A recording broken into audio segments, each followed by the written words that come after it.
tous. Gmar Khatima Tova pour toute la communauté, pour tout Israël, paix pour le monde entier. Alors nous nous approchons de Kippour, du pardon qu'Akadosh Baruch Hu va nous accorder dans ce jour sacré. Et dans ce jour sacré, eh bien, nous faisons tchouva, et pour nous aider à faire tchouva, nous jeûnons comme la Torah nous l'a ordonné. Nous sommes ce jour-là comme des anges, nous ne mangeons pas, nous ne buvons pas, on ne fait que des prières, on ne parle pas trop de choses inutiles. Eh bien, on est une journée, on est des anges afin que cette journée-là va nous influencer toute l'année pour être des personnes qui vivent la vie selon la volonté d'Akadosh Baruch Hu.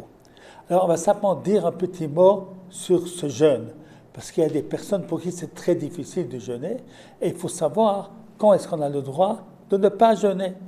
Voilà. Alors, c'est marqué que si on est en danger, dans l'halakha, on a le droit de ne pas jeûner. Maintenant, nous dit le Shulchan Aruch, qu'est-ce que ça veut dire danger? Nous dit le Shulchan Aruch, ça ne veut pas dire qu'on va mourir. Alors, ça veut dire quoi? Ça veut dire que la maladie que l'on a, elle va s'aggraver. Ou bien qu'on a une maladie qui en elle-même est dangereuse pour la vie. Et lorsqu'on est en danger, eh bien, on continue de prendre les soins comme il se doit. Même si le fait de ne pas le prendre ne va pas nous faire mourir, mais va aggraver notre situation. Ou bien que les souffrances qu'on va avoir sont très grandes. Ou si c'est une femme enceinte, que dès qu'elle ne mange pas, elle commence à vomir et toutes sortes de choses, qui va se sentir très très mal. Maintenant, pour être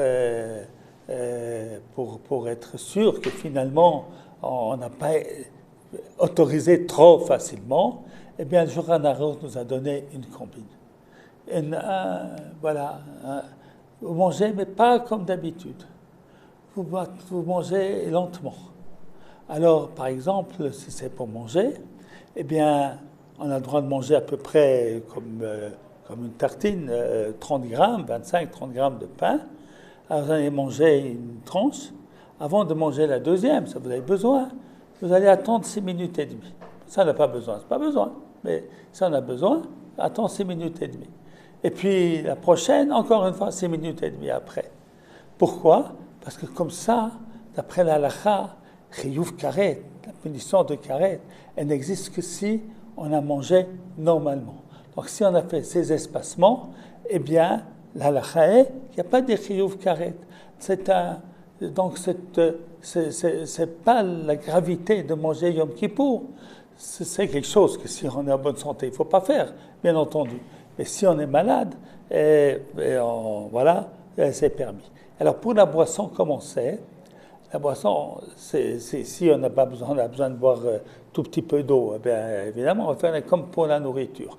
Mais si on a, comme des femmes enceintes, qui ont besoin de boire beaucoup, ou des personnes âgées qui doivent boire, parce qu'ils sont en danger s'ils ne boivent pas, eh bien, en danger, pas en danger de mort encore une fois, mais en danger, hein, et qui vont souffrir beaucoup, ou s'aggraver leurs symptômes, eh bien, on prend le verre d'eau, on boit une gorgée, une petite gorgée, pas une gorgée toute pleine, une gorgée.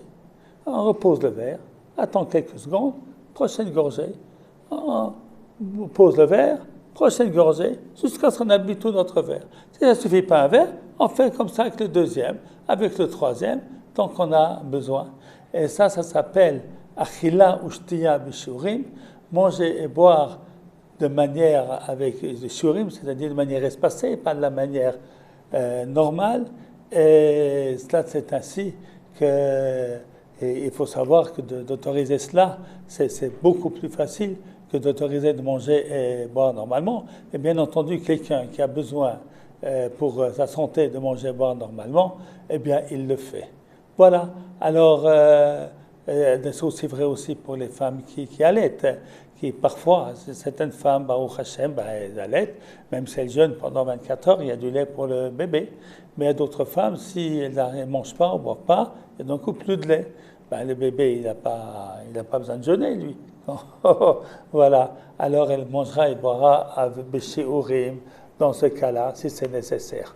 Voilà, alors bon jeûne pour tous, et puis un Yom Kippour où on va tous se repentir, on va tous recevoir le pardon d'Akadosh Baruch Hu. Chag Sameach.